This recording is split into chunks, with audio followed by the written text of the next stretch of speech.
Who am I? Richard Kazimer, media veteran. Why I got in radio is because I'm good with a knife. Contributor in Perth, Australia. Our friend Richard Kazimer in the United States. How are you guys enjoying the 19th century? Is that working out for you? How can you say, I'm not making fun of you as a race, I'm making fun of you as black performers? I think as a country, Americans are as patriotic as the most rabid UK football hooligan. Who am I? Richard S. Kazimer. Yes, well, as is our want, it's our time to catch up with our friend Richard Kazimer in the United States and find out what's happening on the other side of the world.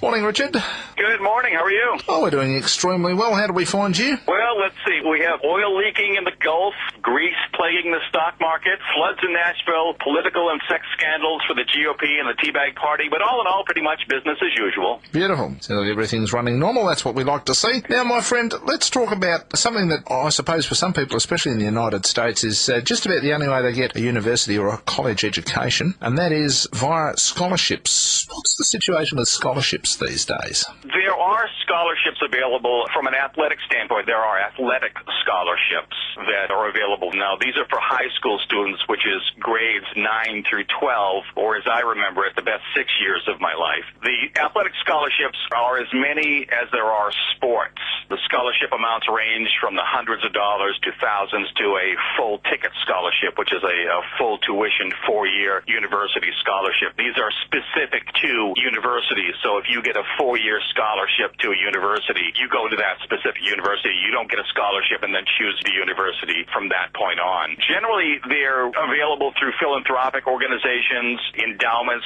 corporations offer scholarships, local community businesses and social organizations like the Rotary Club, Knights of Columbus, Masons, Elks, whatever. They offer small amounts of scholarships, and it's good to defray the cost of enrollment for books. There are some strings attached because the potential recipients have to apply for these scholarships. So they could be nominated in the case of an athletic scholarship.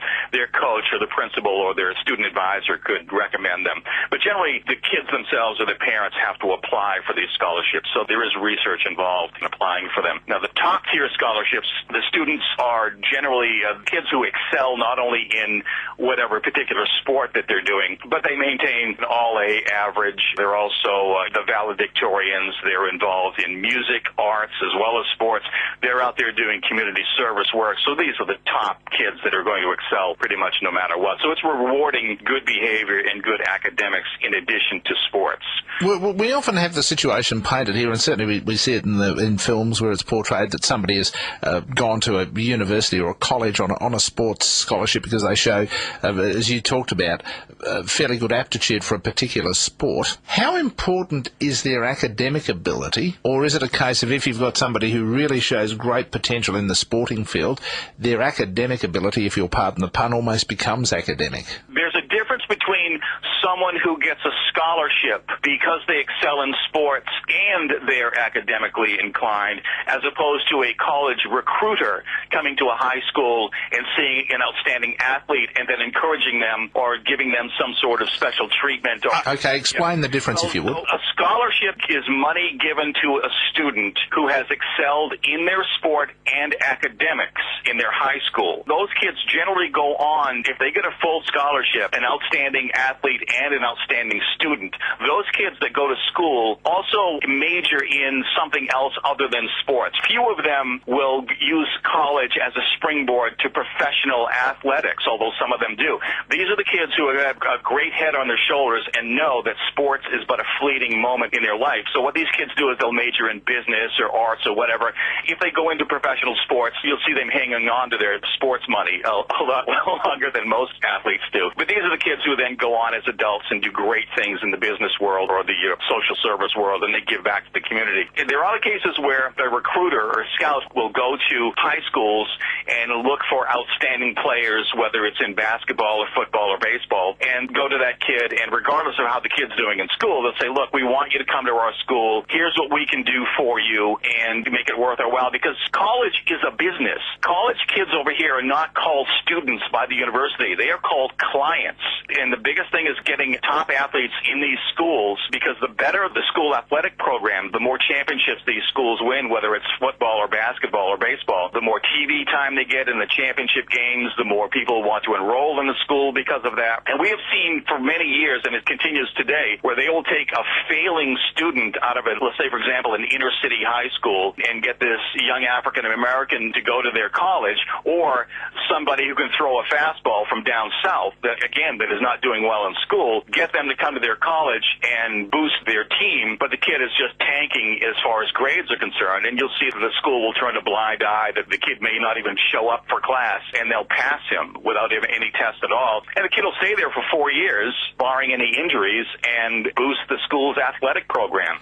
But you'd have to say, I mean, you make comment about them passing. You'd have to say, if that's the case, wouldn't that be tantamount to academic fraud, to pass somebody who hadn't actually sat some exams and who hadn't actually passed those exams? If you gave somebody a college degree that they hadn't studied for, surely the universities would line themselves up and would actually be sitting ducks for allegations of academic fraud. It has happened, and that's the thing, is keeping it on the down low. That has happened a lot in years past. Now it's still very quiet. I was talking to my wife last night about this, and she is in the higher education system here in Massachusetts, and I asked her if that still goes on, and she said, yes, it does. It's that cutthroat in the university systems throughout this country, because sports is such a big moneymaker for these colleges. Now, you made a good point about giving them a degree. That doesn't happen. Once that person becomes a senior in college, there's no obligation to give that boy or girl a degree once the school has had their way with them for 4 years and they boosted their sports programs. A lot of these people don't even finish school, and they'll be recruited by a professional team. It's not unusual to see somebody who was an outstanding athlete in high school go and do 1 or 2 years at a college and then get recruited by the professional sports teams, because those professional scouts go to the colleges. I've got to say, the story is painted by you. One of the big questions I would ask is, where does it leave the academic standing of the university? If the school doesn't get caught, no one's the wiser. And you're only looking at a handful of people, so it doesn't bring down the grade average. What I'm asking you here, Richard, is if you've got the situation where some of these schools seem to be very obsessed with their sports performance, and that's the picture that you're painting to me this morning, if that's the case, I'll still ask the question, why don't they put the same sort of emphasis on academic performance, which clearly seems to be lacking, or am I getting the wrong impression here? The Big Ten basketball schools or the huge football schools, you rarely hear about the academics of those schools as opposed to their sports, because sports is so important for these schools that it negates the fact that they may have a great curriculum. Texas A&M, for example, is a great school. Duke University has one of the best basketball teams in the country, and yet it is an incredible academic school, and yet all we hear about are the sports. Notre Dame, and that's another school that is great. You can sort of understand... Go to these schools are going for academics. You can sort of understand, sitting from where I'm sitting, you can understand now why people sort of have the view that if you're going to university in America and if you're really serious about academic studies, then clearly you look at the Ivy Leagues and nothing else. You can make more money from a school recruiting potential students based on how many sports championships they've won than how many Nobel Prize winners you've produced. Quite remarkable, isn't it? Now, while we're talking about sports people, let's assume that somebody does go on and they do become successful at their chosen sport. And, of course, the major sports that we talk about in America are football, basketball and baseball.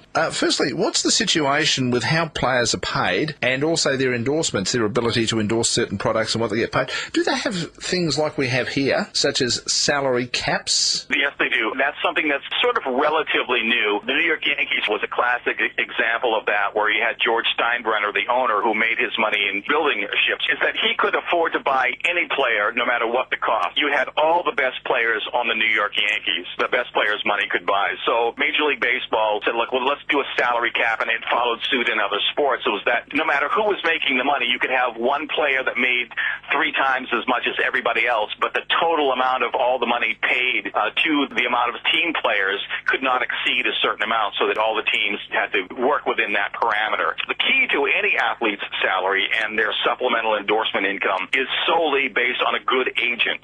And movies like Jerry Maguire and even Will Ferrell's Talladega Nights are based on fact, even as over the top as the agents and the clients are portrayed in these movies. The salaries are generally multi-year contracts. The teams want to lock in an outstanding player, particularly a young, healthy player, for as long as possible. so it's not unusual to see a 5 or 10-year contract for the millions of dollars per year. And then on top of that is that the better they perform, the more endorsements, product endorsements that player gets, which is outside of their salary and also cannot be touched by the team itself. So basically it's open slather. If somebody gets a lot of business as far as product endorsements are concerned and they make squillions of dollars doing it, well, that's their good fortune. That's certainly not considered part of their earnings as far as the sporting club is concerned. That's correct. It's totally separate. Young gentleman over here, perhaps you've heard of him, Tiger Woods. Now, he's the highest paid athlete. Mind you, he would never ever be subject to any salary caps because he's basically an agent operating in his own right anyway. I mean, that's obviously vastly different from when you start to talk about your basketballs or your baseballs or your footballs, simply because, of course, you're talking about a team sport as opposed to an individual. Sure, but through your agent and by negotiating the contract with your team is that any of that salary money is totally separate from your endorsement money. No athlete worth their salt is going to sign a contract that would allow the team owners to even come near whatever they can make as an individual, as a superstar, endorsing products. I was just going to say, you notice with the scandal that surrounded Tiger Woods recently, a lot of his sponsors deserted him. Obviously, the effect a person can have on a product is great. The positive effect is obviously great, but also it seems that sponsors also worry about any potential negative effects. So if there's any sort of scandal surrounding a sports person who is endorsing a product, it's not uncommon to see them dumped like a hot potato, is it? From a marketing standpoint, I kind of doubt that Tiger's endorsement contracts were actually severed as opposed to the ads not running until he recuperated, until he did his act of contrition. And then you start to see his numbers come back, his popularity. You look at the viewing numbers for professional golf when he was not participating. Yeah, they were down about 20%, weren't they? Exactly. So now all his people are coming back, and all he did was his endorsers said, fine, we're not going to run the ads.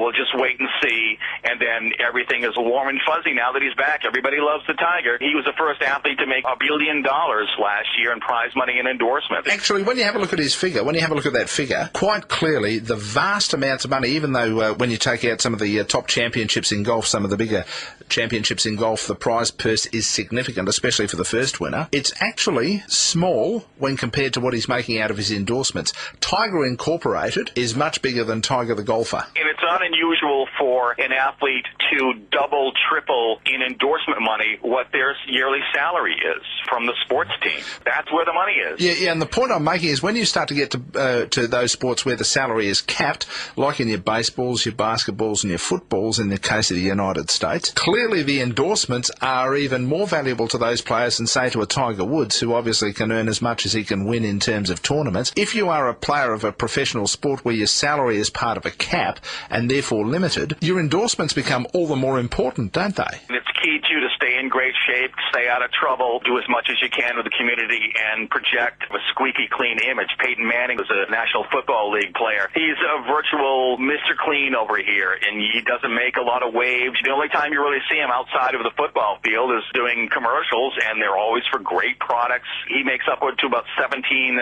million just from his NFL salary, but he's going to double or triple that by being Mr. Clean, the All-American boy. Then you get another guy like Alex Rodriguez, another baseball player, who makes about $275 million with the New York Yankees and double or triple that with product endorsements. How long that's going to last, who knows, because there's all the scandals about steroids and celebrity babes he's hanging out with, so who knows. Time will tell. By the way, if you'd like to catch up with Richard or you'd like to be his friend on Facebook, Kazimer is how you spell his surname. He is listed as Richard S. Kazimer, Kazimer. In the meantime, my friend, thank you very much for talking to us, and we'll catch up again next week. All right, brother. Go Dockers.